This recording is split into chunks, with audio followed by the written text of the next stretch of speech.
Bonsoir à tous et meilleurs vœux pour cette nouvelle année 2014. Voici les principaux titres de l'actualité de cette semaine. L'année 2013 s'est terminée dans la joie avec la libération, vous l'avez appris avant-hier, du père Van den Bussche, otage de la secte islamiste nigériane Boko Haram. Nous sommes allés à la rencontre de ceux qui avaient prié pour cet heureux dénouement. À Paris aussi, le passage à la nouvelle année s'est déroulé dans la fraternité pour des sans-abri réunis avec des jeunes de la société Saint-Vincent-de-Paul. Nous étions avec eux. La messe télévisée fête ses 65 ans et le Jour du Seigneur s'offre une nouvelle formule pour l'occasion. Quelques images du making-of. Notre dossier de la semaine portera sur la libération du père Van den Bussche et de la façon dont le diocèse de Nanterre et la paroisse de Sceaux ont porté cette attente dans la prière. Nous en parlerons avec le père Franck Javary, curé de la cathédrale de Nanterre et ami du père Georges, et Benoît Fidelin, grand reporter à Pèlerin. Voilà pour le sommaire. Miracle de Noël, le père Van den Bussche, enlevé depuis 1 mois et demi par une secte islamique nigériane, a regagné la France dans la nuit du 31 décembre au 1er janvier. Des heures à tourner en rond sous un arbre, sans interlocuteur, ni radio, ni livre, mais avec la certitude qu'il allait s'en sortir. Coraline Salvoche était aux aurores sur le tarmac de l'aéroport de Villacoublay pour accueillir l'ex-otage. Premier pas ému sur le tarmac de Villacoublay pour le père Georges Van den Bussche. Le prêtre du diocèse de Nanterre est accueilli par François Hollande et ses proches venus à sa rencontre. Et face aux caméras, le missionnaire affiche sa reconnaissance. Depuis ma libération, je découvre tous les noms de tous ceux qui ont cherché à me joindre, de toutes les communautés qui ont prié pour moi, de tous les gens qui ont pensé à moi.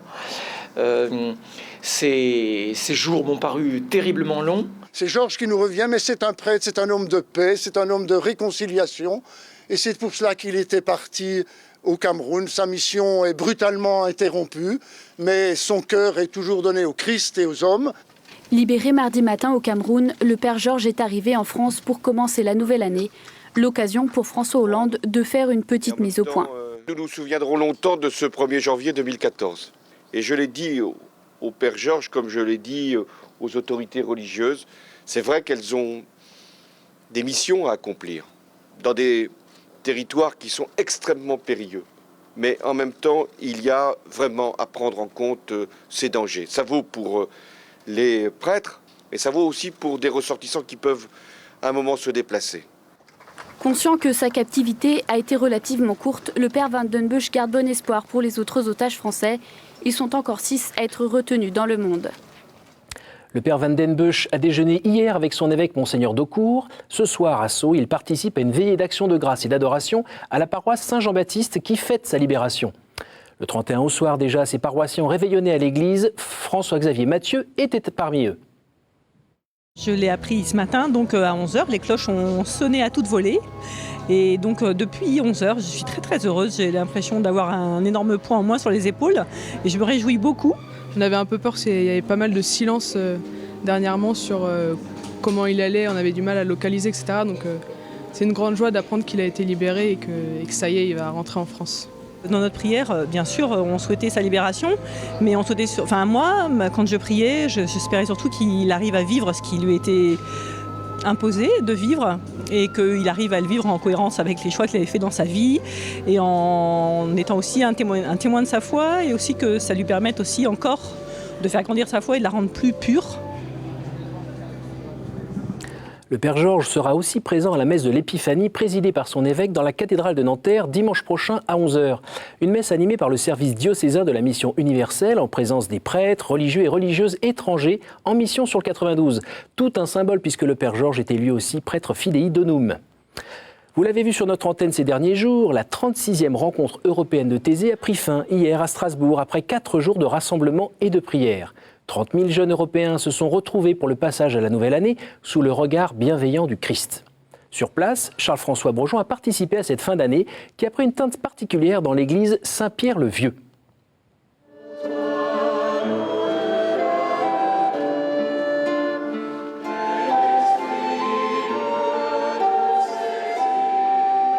En cette nuit de la Saint-Sylvestre, l'église Saint-Pierre-le-Vieux à Strasbourg est pleine à craquer. De nombreuses paroisses et gymnases de la région ont accueilli les 30 000 pèlerins de Thésée pour leur dernière soirée.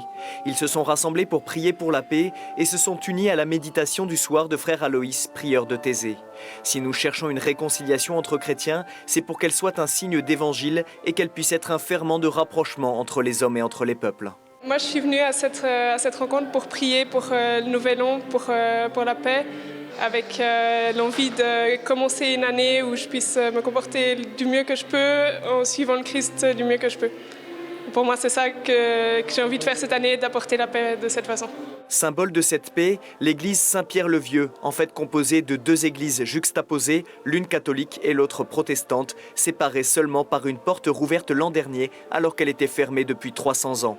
Le passage de 2013 à 2014 s'est fait par cette porte. C'est un symbole fort puisque Thésée, la communauté Thésée est un symbole écuménique fort, enfin plus qu'un symbole, c'est une vraie communauté écuménique et on sent bien qu'ici, même si en Alsace on a l'habitude d'avoir des relations écuméniques proches, elle a réveillé, elle a ravivé aussi une manière d'être ensemble sur un projet. Voilà. La soirée s'est conclue par la fête des peuples, temps de partage entre les pèlerins de différentes confessions et nationalités. Les jeunes de Thésée sont désormais envoyés en mission pour apporter la paix là où ils sont. Une rencontre placée sous le signe de l'unité des chrétiens en cette terre alsacienne, marquée aussi par une expérience européenne concrète. C'est ce que le frère Aloïs, prieur de la communauté de Thésée, a confié à Philippine de Saint-Pierre sur notre antenne. Les jeunes vivent l'Europe. Ils ne peuvent plus imaginer leur vie sans l'Europe. Ils ne peuvent plus imaginer simplement de trouver leur identité uniquement dans les frontières nationales. Ils veulent faire des études ailleurs, ils voyagent, ils créent des amitiés. Donc ils vivent l'Europe. Ce qui est difficile, c'est que les institutions sont mises en doute, sont questionnées.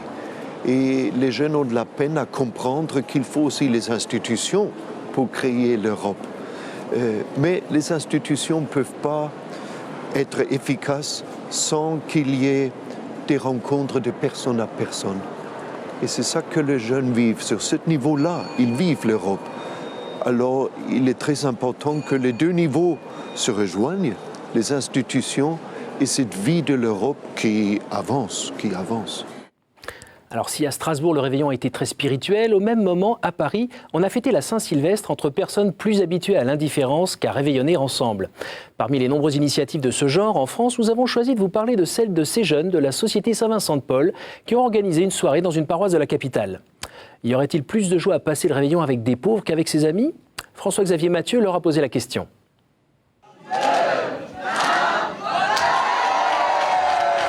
Embrassades, bulles, décibels et déhanchés, pas de doute, l'ambiance était survoltée dans les locaux de la paroisse Saint-Jean-Baptiste de la Salle à Paris. La fête organisée par la Société Saint-Vincent-de-Paul a réuni près de 150 bénévoles et sans-abri. Ils ont vécu la nuit de la Saint-Sylvestre autrement, sous le signe de la solidarité.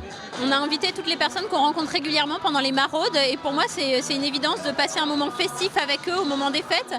Pourquoi ? Parce que finalement au fur et à mesure des maraudes ça devient des vrais amis et donc avec des amis on a envie de passer des bons moments comme avec des amis qu'on peut avoir à la fac ou dans ses relations professionnelles. Ces relations très naturelles entre bénévoles et sans-abri ont permis une soirée décontractée et l'indifférence du quotidien a laissé place à une ambiance chaleureuse. Mais il y a un contact qui est établi plus facilement. On communique, je veux dire, le nom, le machin, le métier. On ne cache rien. Dans d'autres circonstances, quand vous approchez dans la rue ou un autre endroit, ils vous disent qu'est-ce que ça peut vous foutre, comment je m'appelle, ou ils s'échappent, ou ils ont peur de vous. Quelques slows ont conclu un réveillon riche en échanges et en partage. Les participants se retrouveront très bientôt, dès le début de l'année 2014, pour les nombreuses maraudes à venir.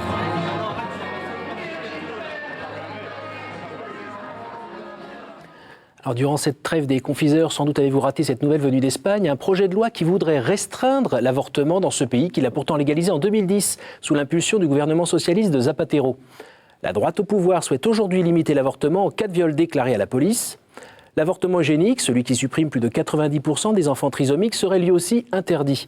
Nous avons joint par téléphone Luis Peral, sénateur espagnol du Parti populaire, qui voit dans ce virage à 180 degrés ce qui pourrait aussi arriver dans d'autres pays du monde. Peu à peu, s'est produit un changement en Espagne, comme je pense qu'il est en train de se produire dans beaucoup de pays. Par exemple, aux États-Unis, plus de 50% de la population est maintenant contre l'avortement. Et les gens se sont rendus compte d'un côté que l'avortement est une solution primitive, ancienne, parce qu'il y a beaucoup de femmes qui, dans leur travail, sont forcées dans la pratique, s'ils veulent garder leur travail. Je pense que nous avons la majorité suffisante pour faire passer ce projet de loi, mais ça suffit pas. Il faut convaincre les gens que, par exemple, il y a des conséquences parfois très graves du point de vue psychologique, que la femme est laissée seule et que les cliniques d'avortement font beaucoup d'argent tous les jours avec des avortements. Le Liban demeure une terre d'accueil pour nombre de réfugiés syriens, comme le rappelle l'œuvre d'Orient, avec une initiative originale intitulée « Une carte de vœux pour les réfugiés syriens ». Une carte à télécharger sur le site de l'œuvre d'Orient qu'il faut ensuite remplir et faire parvenir à l'association avant l'épiphanie. Charge ensuite à l'association d'envoyer un colis avec toutes ces lettres au village d'El-Ka, à la frontière libano-syrienne, afin que chaque personne, chaque famille soignée au dispensaire voit bien que les chrétiens de l'Hexagone ne l'oublient pas. Le Liban, actuellement pris en tenaille entre les chiites et les sunnites, un nouvel attentat a eu encore lieu cet après-midi à Beyrouth. Autre attentat la semaine dernière, le jour de Noël, c'était à Bagdad, sur un marché du sud de la ville. Bilan, 35 morts et plus de 50 blessés. Nous avons joint le patriarche de Babylone des Chaldéens. Sa béatitude, Louis-Raphaël Ier, déclare que les chrétiens peuvent toujours compter sur le soutien des musulmans, malgré la crise politique et les dissensions entre les différentes sensibilités musulmanes. Et moi, j'avais demandé au Premier ministre que ce soit une fête officielle pour tous les Irakiens et vraiment, il a accepté. Et pas mal d'autorités religieuses et aussi du gouvernement ont assisté à la messe. Même un imam a dit un mot très... un mot excellent, vraiment louant la présence chrétienne. Et hier, c'était le premier jour de l'année nouvelle. Nous, le soir à la cathédrale, j'ai organisé une prière œcuménique. Chrétiens et musulmans, nous avons prié pour la paix et la stabilité en Irak. Alors la situation n'est toujours pas stabilisée en Centrafrique. 2014 a commencé par de nouvelles violences à Bangui, poussant des centaines de civils à fuir vers le camp de déplacés à proximité de l'aéroport. Ce conflit centrafricain est trop souvent présenté dans nos médias depuis des semaines comme une guerre de religion entre les chrétiens et les musulmans. Qu'en est-il en fait? Ne s'agit-il pas plutôt d'une guerre ethnique? Voici l'éclairage d'André Larané, historien et fondateur du site Hérodote.net. Ce n'est pas le proprement parler un conflit au sein même du pays qui est aujourd'hui à l'origine du désordre, c'est une invasion, c'est une entreprise de conquête par des bandes venues des pays voisins. Donc, essentiellement le Tchad. Alors, osera-t-on imposer sa conduite à Idriss Déby? C'est l'un des dirigeants africains les plus solides du pays, du continent. On a été heureux de pouvoir faire appel à ses troupes au Mali. Alors peut-être n'osera-t-on pas trop faire pression sur lui, je n'en sais rien. Mais comme je vous l'ai dit, le règlement de la question centrafricaine se fera à Djamena. À l'occasion de la fête liturgique de la Sainte Famille, le 29 décembre, le pape François a récité une prière pour les familles du monde entier lors de l'Angélus, place Saint-Pierre. Il a souhaité que soit reconnu, j'ouvrais les guillemets, le caractère sacré et inviolable de la famille. Il a aussi prié pour que les familles ne fassent plus l'expérience, ouvrez les guillemets, de la violence, de la fermeture et de la division. Un propos de saison alors que ces fêtes de fin d'année sont l'occasion pour beaucoup d'entre nous de vivre en famille. La préfecture de la Maison pontificale a annoncé aujourd'hui que plus de 6,6 millions de personnes ont pris part aux audiences, aux célébrations liturgiques ou à la prière de l'Angélus depuis le début du pontificat du pape François. Une fréquentation en forte augmentation par rapport à ces dernières années. Vous le savez, cette popularité voit le Saint-Père truster les premières places des classements des personnalités dans le monde, que ce soit celle du meilleur communicant et même de celui qui s'habille le mieux.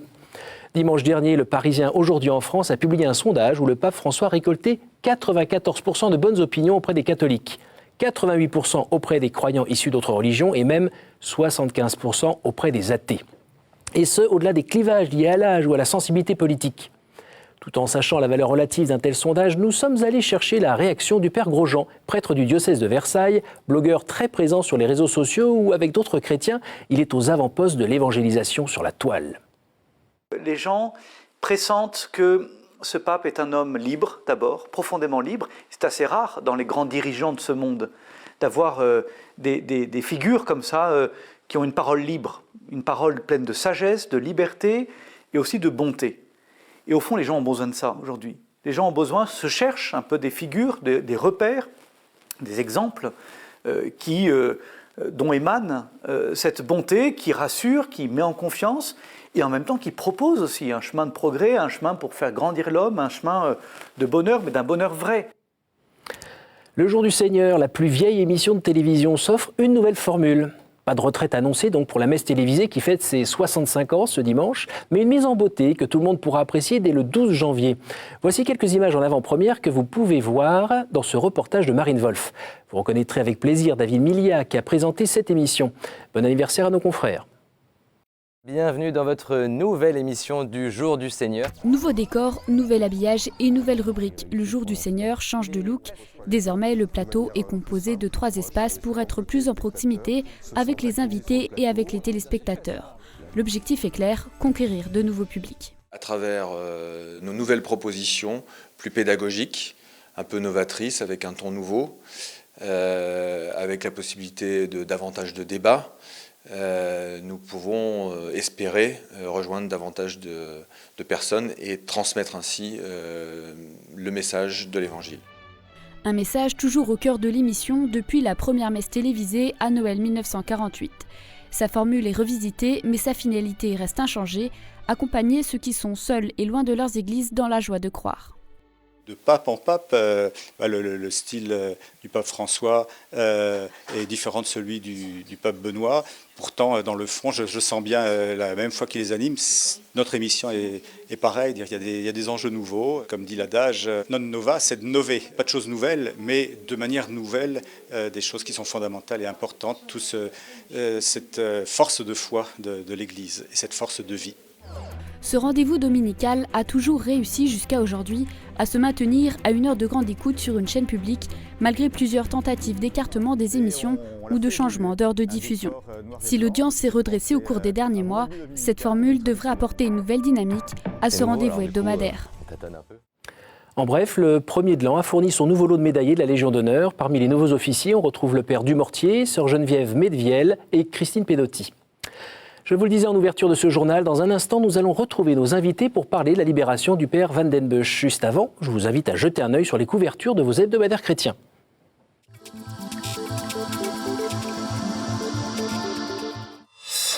Alors, la nouvelle de la libération du missionnaire français est arrivée bien tard dans la semaine et les rédactions ont eu du mal à rebondir à un 1er janvier. Pas de couverture sur cette nouvelle, donc l'avis choisi d'aborder la nouvelle année avec un esprit bonne résolution pour 2014.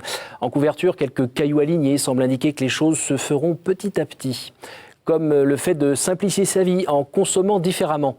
Un magazine où vous trouverez aussi une invitation à poser un regard éthique sur l'économie. Pour commencer l'année, la une de Pèlerin se part de la couleur verte de l'espérance et attire l'attention de ses lecteurs sur les bonnes nouvelles comme ces Français qui bougent, qui innovent, qui y croient. La rédaction propose aussi 50 idées pour vivre ces 12 prochains mois avec profondeur et légèreté. L'espérance est aussi une priorité pour familles chrétiennes, un remède pour le mal français, comme elle l'écrit en couverture. Couverture où 4 équilibristes ne décrochent pas la lune, mais s'accrochent à leur bonne étoile. À noter cet article intitulé « Célibataire, osez les sites de rencontres » avec un point d'interrogation. Voici venu le temps d'écouter le père Armogat, venu nous parler de la nouvelle année.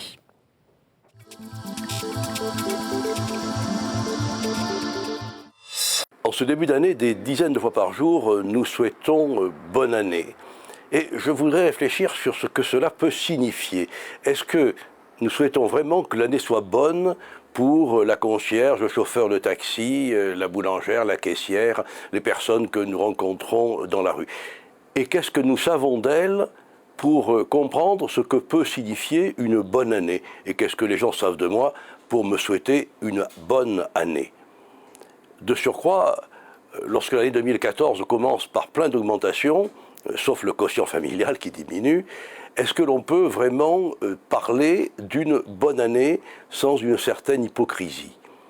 Alors, au lieu de lancer à tous les vents « bonne année », je crois qu'il faudrait vraiment souhaiter, pour les personnes que nous rencontrons, que l'année 2014 soit meilleure que l'année 2013. Nous pouvons espérer que l'année sera moins mauvaise que la précédente. Et c'est pourquoi, de grand cœur, à chacune, à chacun, je souhaite une meilleure année.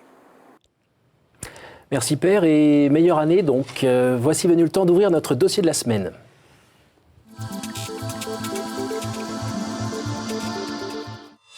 Alors le Père Van den Bussche est donc de retour sur le sol français depuis hier. Pour en parler, le Père Franck Javary, curé de la cathédrale de Nanterre et ami de l'ex-otage, et Benoît Fidelin, grand reporter à Pèlerin et aussi rédacteur en chef adjoint. Bonsoir messieurs. Bonsoir. Père, vous étiez sur le tarmac de l'aérodrome de Villacoublay hier matin. On a revu ces images tout à l'heure. Tout le monde a été marqué par la bonne forme apparente et l'à propos du Père Georges Van den Bussche. Quelles sont les dernières nouvelles ? Les nouvelles sont bonnes. Le Père Georges va bien, il a eu un bon check-up, le moral est bon. Il nous a dit dès le début qu'il avait toujours eu confiance qu'il serait libéré. La question qu'il taraudait, c'est combien de temps ça prendrait. Voilà, puis un homme solide, un homme de foi. Donc on l'a retrouvé souriant, un peu amaigri, oui, mais un peu flottant dans le. Oui, un peu flottant, c'est normal. Il avait déjà perdu quelques kilos au Cameroun dans son ministère, mais la détention n'a pas arrangé les choses. D'accord. Alors, vous avez noté, vous, la sympathie nationale qui était portée au Père Georges pendant cette détention de 6 semaines. Oui, tout à fait. Pèlerin a rendu compte un petit peu de tout ce qui se passait à la fois dans la paroisse de Sceaux et puis au niveau national, de la mobilisation, de la chaîne de prière qui avait lieu. Moi, je voudrais réagir à ce que vous avez dit, Père. C'est qu'hier, j'étais aussi mes côtés des journalistes à Villacoublay tôt le matin. Et moi, ce qui m'a beaucoup frappé, c'est aussi la lucidité du Père Georges qui a était réel pendant toute la journée. Quand il est passé aussi sur la télévision nationale, sur France 2, il a dit que tout simplement que ses ravisseurs n'avaient pas de compassion pour personne. Et puis qu'ils étaient quelque part prisonniers de leur radicalité. Je trouve que c'est déjà une première lucidité que de dire cela. Et puis de dire, accepter tout de suite de ne pas rentrer tout de suite au pays pour mettre en danger des personnes là-bas. Et puis tout de suite, je trouve la lucidité de se dire, moi, ce que j'ai vécu, j'ai été détenu pendant 1 mois et demi. Il y a des otages qui sont depuis plus longtemps là-bas et ça a été tout de suite, dès le début, à Villacoublay, un message de solidarité. Il a pensé aux autres. Alors dans ce message de 20h, on l'entend aussi dire qu'il n'a pas été kidnappé en tant que prêtre, mais en tant qu'occidental blanc.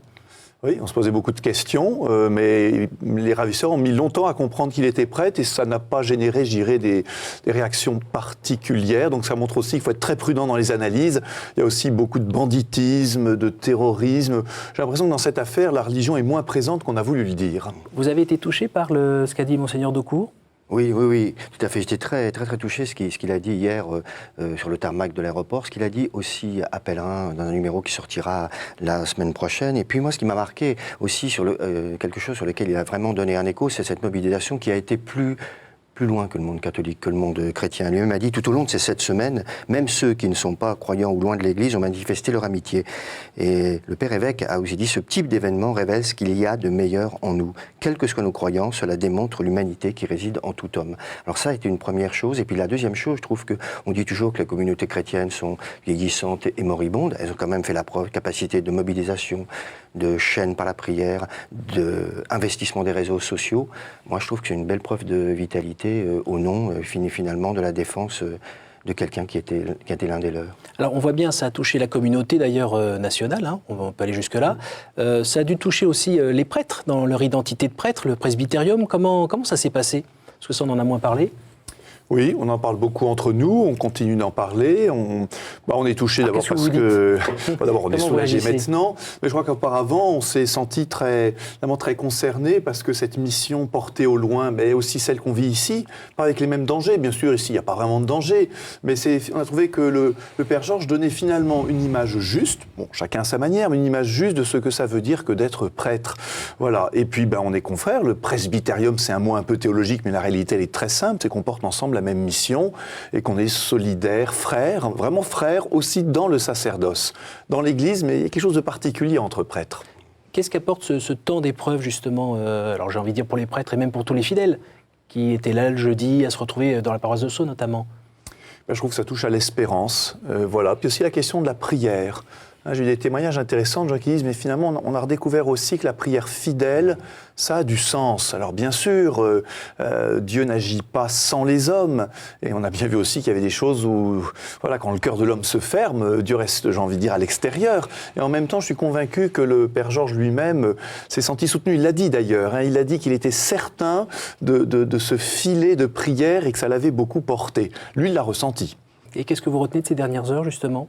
Les derniers jours, c'est cela. C'est aussi, voilà, moi aussi, une figure quand même d'un prêtre. Moi, j'ai eu beaucoup d'amis dans la France entière, pas forcément quand même, qui m'ont dit quelle pêche il avait, quelle joie intérieure il avait, quelle force il avait, qu'il l'a aidé à tenir.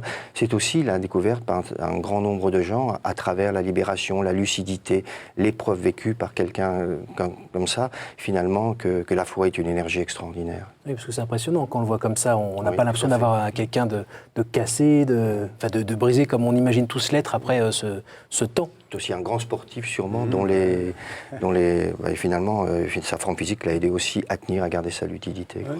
On a eu un moment étonnant à l'aéroport avec le président Hollande, M. Fabius. Georges nous a parlé quasiment pendant 40 minutes, très largement de ce qu'il avait vécu, mais aussi la situation des chrétiens et puis plus généralement du Cameroun. C'était quasiment une leçon de géopolitique, mais très vivante. Et je crois que le président et le ministre étaient vraiment intéressés. Ça, c'était en privé, hein ? Voilà, en privé, oui, c'était la partie off. Voilà. Oui. Dommage. Mais qui était passionnante, passionnante. Justement, peut-être nous en dire un ou deux mots de plus ? Je dirais que, justement, Georges, sortant de l'avion, nous dit que son cœur est resté au Cameroun et qu'il se préoccupe beaucoup de l'évolution de ce pays, de ses paroissiens, mais pas seulement de ses paroissiens, et qu'il a rencontré à travers sa captivité aussi beaucoup de misère, de victimes de la guerre au Nigeria, au Cameroun, et que c'est ça qui le soucie d'abord, et pas fondamentalement lui-même. Et ça, c'est un témoignage fort. Et on sait qu'il n'y retournera pas, c'est ça ? Alors, il ne peut pas retourner, il le dit lui-même, comme curé de sa paroisse. L'avenir reste ouvert. On espère surtout que la situation au Cameroun va aussi s'apaiser et qu'elle permettrait ce qu'on souhaite tous et qu'on puisse y circuler et y vivre librement comme dans tout pays. Et c'est ce qu'on souhaite. Dernière question, Père. Est-ce qu'on sait justement ce que va faire le Père Van den Bussche ces prochains jours, ces prochains mois ? Il faut qu'il se réacclimate. Il est toujours prêtre diocésain, donc il dépend de l'autorité bienveillante de son évêque. Voilà, donc c'est un homme aussi qui reçoit sa mission, il ne se l'est pas donné à lui-même, et donc il recevra sans doute une mission, je dirais, un peu intérimaire, en attendant de voir ce qui sera possible l'an prochain. Merci Père. Je rappelle que vous êtes curé de la cathédrale de Nanterre, où Monseigneur Daucourt présidera la messe de dimanche avec le Père Van den Bussche et vous-même à 11h. Merci chers téléspectateurs pour votre fidélité. Vous pourrez revoir ce programme sur notre site ktotv.com dont l'adresse s'affiche en bas de votre écran. À la semaine prochaine, même heure, même endroit et meilleure année.